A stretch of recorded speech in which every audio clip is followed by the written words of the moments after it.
Nacional de Medicina Legal, a los miembros del CTI, a los miembros de la policía y también a los peritos de parte. Es decir, que los peritajes obedecen al procedimiento estandarizado de trabajo o PET 23, que es como se denomina el Instituto Nacional de Medicina Legal y Ciencias Forenses. Al revisar el documento, lo que se determinó como hallazgos es que el procedimiento señala que debe hacerse un análisis preliminar de admisibilidad, su señoría.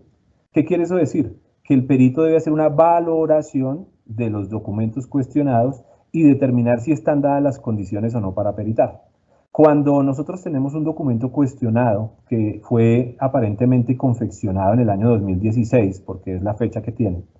y se presume que esa es la firma, la fecha en la que se ejecutó la firma, es deber del perito informarle a las partes que deben conseguirse documentos anteriores y concomitantes, dado que la firma es dinámica y cambiante con el paso del tiempo. Generalmente tomar firmas o citar a una persona para tomarle muestras, esa muestra generalmente es predeterminada, no es espontánea y no goza de la naturalidad que debe tener la muestra escritural. Cuando se cita a tomar unas muestras de escritura a alguien que está negando la autoridad de la firma, pues dista de ser una escritura espontánea, todo lo contrario. Es una escritura que puede llegar a tener inclusive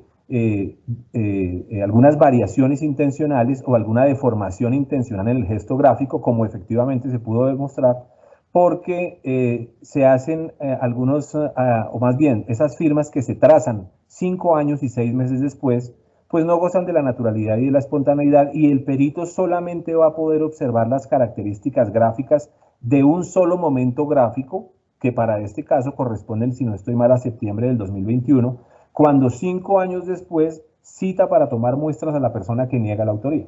Al citar a una persona que niega la autoría, no se tiene espontaneidad ni naturalidad en el desenvolvimiento escritural. Por esta razón es que el analista forense de documentos que esté entrenado sabe que debe acudir necesariamente a documentos anteriores que hayan sido elaborados de manera espontánea en el ejercicio, en la dinámica de sus firmas en documentos públicos y privados, como efectivamente lo hicimos. Entonces, digamos que en ese primer aspecto, pues no había, digamos que había una ausencia de análisis preliminar de admisibilidad. De haberse llevado a cabo ese análisis preliminar de admisibilidad, seguramente se hubiera oficiado para que se le permitiera el acceso a documentos que fueran anteriores, concomitantes y posteriores. Esto pudo haber incidido negativamente en las conclusiones a las que llegó el perito. Ahora bien, no solamente se trataba de conseguir firmas anteriores y concomitantes, y es decir, que fueran contemporáneas, sino que también se podía echar mano de otra serie de documentos sin necesidad de desplazarse a la hoja de vida y piales, sino que al interior del mismo expediente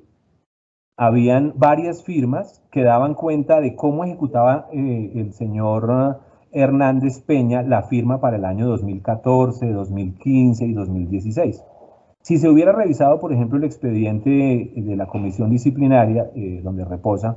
pues ahí habían documentos que son supremamente valiosos, toda vez que gozaban de alguna naturalidad y espontaneidad, no habían sido echados de falsos, hacían parte del expediente, se trataba de firmas algunas originales y otras en copia, y esto me hubiera permitido a mí conocer todo el historial gráfico del firmante y poder determinar qué es accidental y qué es permanente en la manera de firmar. En las muestras que se le tomaron al señor Menandro Hernández, uno de los primeros hallazgos es que los elementos que señala como permanentes el perito de turno, en este caso el perito del CTI, pues distan de ser permanentes, sino que son accidentales, y basta, por ejemplo, con hablar de uno solo de ellos, que es la inclinación. Mientras que el perito señala en su informe que la inclinación respecto de las muestras del año 2021, no se identificaba, según él, pues si se hubieran auscultado las firmas del 2014, 15 y 16, el perito hubiera encontrado que tiene una inclinación variable y que ese tipo de firma que aparece en el recibo cuestionado está dentro del rango de variabilidad que maneja el firmante Menandro Hernández. Otro de los hallazgos estaba relacionado con la presión. Lo que nosotros pudimos encontrar o en el laboratorio, una vez analizado al microscopio la firma, es que la firma presenta diferentes niveles de presión, su señoría. ¿Qué quiere eso decir? Si nos vamos al primer trazo a manera de J, cuando la persona está haciendo un trazo regresivo ascendente, ahí disminuye totalmente la presión y eso es una característica del firmante que está tanto en la firma cuestionada como en los múltiples modelos de referencia. Sin embargo, a pesar de que el perito del CTI señala que son semejanzas, pues sí son semejanzas, pero también son aspectos relacionados con la identidad, porque como peritos desarrollamos el concepto de identidad, es decir, que provengan de una misma fuente, que hayan sido o no elaboradas por una misma persona. Aspectos como la presión, que en este caso se hallaron elementos de presión similares, aspectos relacionados con la inclinación y aspectos relacionados con, por ejemplo, su señoría, el trazo a manera de S que se sobrepone en la firma. Para llegar a la conclusión a la que llegó el perito del CTI, él argumenta que el trazo S de la firma de duda es un trazo corto en la base. Y ese es el argumento que él tiene para por esa vía concluir que la firma, no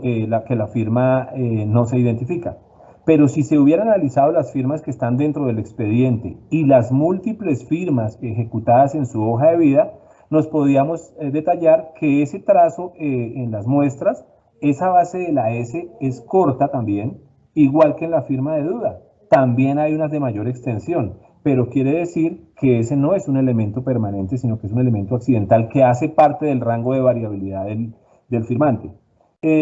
Otro aspecto importante, su señoría, dentro de los hallazgos estuvo relacionado con la ejecución de un signo a manera de C.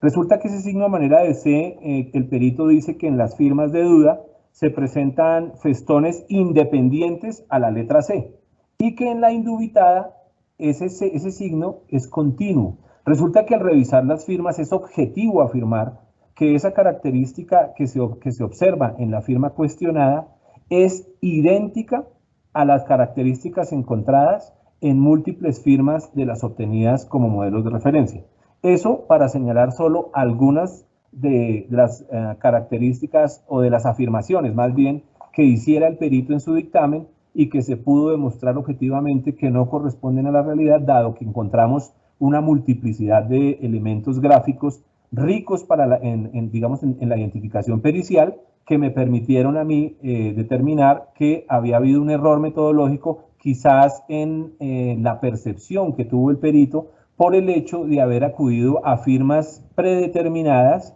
que no son espontáneas y que fueron elaboradas 5 años después por la persona que precisamente niega la ejecución de la firma en el documento cuestionado.